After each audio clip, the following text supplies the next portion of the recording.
Hello tout le monde, j'espère que vous allez bien. Alors bienvenue sur ma chaîne pour cette nouvelle vidéo. Pour tous ceux qui ne me connaissent pas, moi c'est Oussem. Aujourd'hui, nous allons parler de comment choisir ses produits capillaires. D'accord? Parce qu'il est important de ne pas investir dans n'importe quel produit. On est d'accord? Ok. Alors si ce sujet t'intéresse, reste jusqu'à la fin de la vidéo. Le premier produit sur lequel nous allons discuter, c'est comment choisir son shampoing. Ce qui est souvent recommandé, c'est de choisir des shampoings sans sulfate. Parce que le sulfate a cette particularité d'assécher non seulement le cuir chevelu, mais aussi le cheveu. Après, ce n'est pas une obligation, mais c'est ce qui est souhaitable. Il y a aussi ce qu'on appelle les co-wash, qui sont aussi des shampoings très doux pour les cheveux. Je vais vous donner un exemple de shampoing sans sulfate. Ici, par exemple, sur ce shampoing-là. Ici, sur ce shampoing, vous pouvez lire sulfate free. Ça veut dire sans sulfate. Et lorsque vous regardez au niveau de la composition du produit, vous allez voir qu'au niveau des 3 premiers ingrédients, il n'y a pas de sulfate. Généralement, ce n'est pas la peine de tout lire. Les plus importants, ce sont les 3 premiers ingrédients, voire les 5 premiers ingrédients. Et très généralement, lorsqu'un shampoing contient du sulfate, au niveau du deuxième ingrédient, vous allez voir sodium laureth sulfate. Ça veut dire qu'il y a du sulfate dans votre shampoing. Le deuxième produit sur lequel je vais mettre l'accent dans cette vidéo, c'est le leave-in conditioner, c'est-à-dire la crème de jour, la crème hydratante que vous allez utiliser pour nourrir vos cheveux. C'est très important de voir s'il n'y a pas des composés comme les huiles minérales, le parabène et le pétrolatum. Ces 3 composés principaux qu'il faut vraiment refuser d'avoir dans vos produits parce que ce sont des composés chimiques qui se rapprochent beaucoup de la composition du pétrole.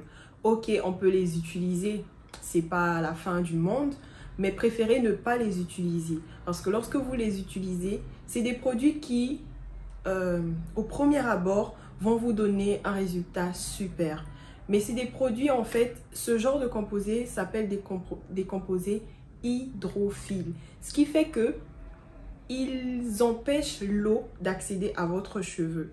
Si la crème est hydratante, bien évidemment qu'elle contient de l'eau.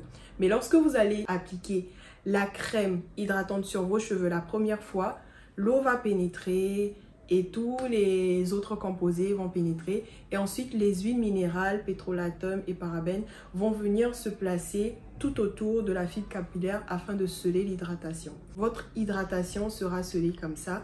Mais lorsque vous voudriez réhydrater vos cheveux dans la semaine ou même la semaine qui suit, vous allez constater que l'hydratation que vous apportez à vos cheveux n'entre plus. Tout simplement parce que les huiles minérales ont enrobé vos cheveux et empêchent l'eau que vous apportez ou l'hydratation que vous apportez de pénétrer dans vos cheveux. C'est ça l'inconvénient de ces composés à long terme. D'accord? Voici principalement les différentes choses sur lesquelles vous devez vous attarder. Après, il n'y a pas d'interdit proprement dit. Un produit peut avoir une composition superbe, nickel, mais ne pas du tout marcher sur vos cheveux. Comme un produit peut avoir une très mauvaise composition, entre guillemets, mais très bien marcher sur vos cheveux. Donc, c'est on va dire c'est un tableau à... On dit comment? C'est un couteau à double tranchant. Voilà. Donc, d'autre part aussi, il est très important d'apprendre à lire la composition de ces produits. Pourquoi? Parce que, je vais vous donner un exemple. Dans ce produit-là, ce qu'ils disent, c'est que c'est fait à base d'huile de ricin, de gingembre et de graines de cumin noir. Mais lorsqu'on va regarder au niveau de la composition, je vais vous lire ça. Dans la composition, comme ingrédient, le premier ingrédient, c'est de l'eau. Ensuite, il y a de l'alcool, d'accord? Ensuite, il y a du diméthicone. Ensuite, il y a de la glycérine, ce qui est très bien parce que la glycérine, c'est un humectant et ça permet à votre hydratation de durer beaucoup plus longtemps. On avance. On n'a toujours pas vu l'huile de ricin, on n'a toujours pas vu le gingembre, on n'a toujours pas vu les graines de cumin noir. Ok, on avance. Ensuite, ils disent blablabla, parfum, blablabla, blablabla, blablabla. Donc 1, 2, 3, 4, 5, 6, 7, 8, 9, 10,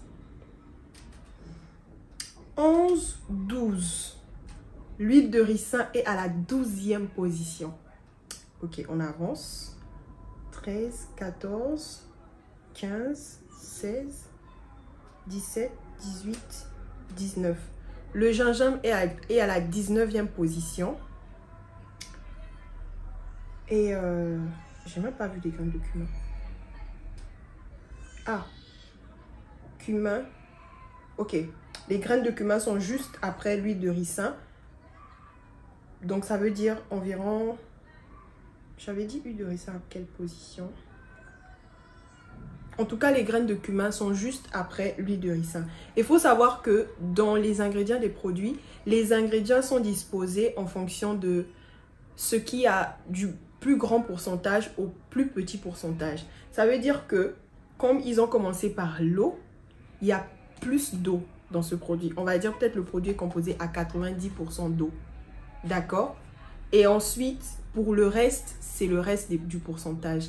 Et plus le produit est cité en dernière position, moins la quantité est importante dans le produit.